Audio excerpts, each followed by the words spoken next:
I'm Hans Holman, Executive Director of the Collar Institute of Private Equity at London Business School. I'm here with Eli Talmor, the Chairman of the Institute and Professor of Accounting at London Business School.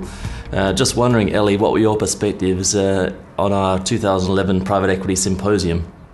Yeah, this is the fourth time we run it, and I think that the team has been fantastic, the speakers have been good, the panels.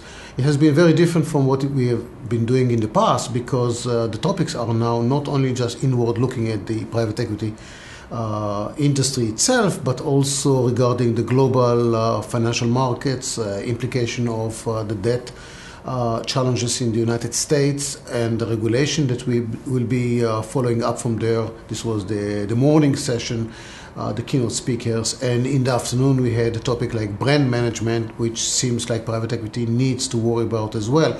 So this has been very new experience for us, and I think it went well. Of course, this has been blended with private equity itself, value creation, and so on.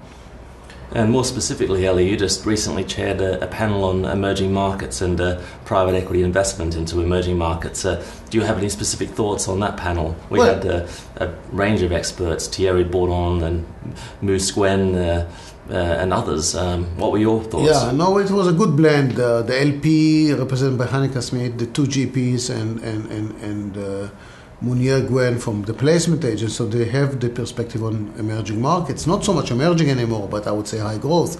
What I learned the most from this is the fact that the same principles that should govern and guide investments in the Western world should also apply there. I think that the differences are diminishing now, and it's really coming to the core principles of people, punctuality, accountability, delivery, and otherwise, really, it's not a whole lot of difference. If there are issues with countries, issues with complicated environment, we see the same problems now in the West as well, like in Europe.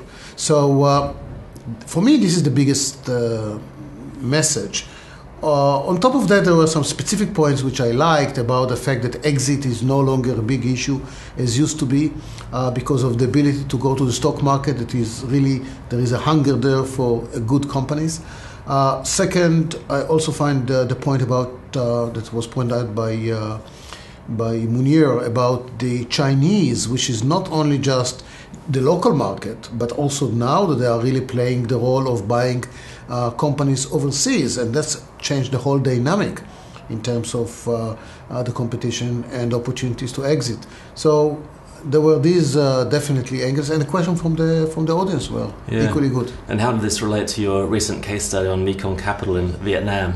Well, I tried to challenge them. I definitely had a lot of insights from there. What this provides me is the ability to see to what extent I can generalize from the particular model over there to others. And I guess the conclusion is that Vietnam has been different from the rest of the emerging market, because you cannot rely on local guys who were educated overseas, whereas in India and China, obviously, or many other of the countries, there is abundance of talent that went to a few years of Western education and deal making, and in Vietnam, it's still not in this stage.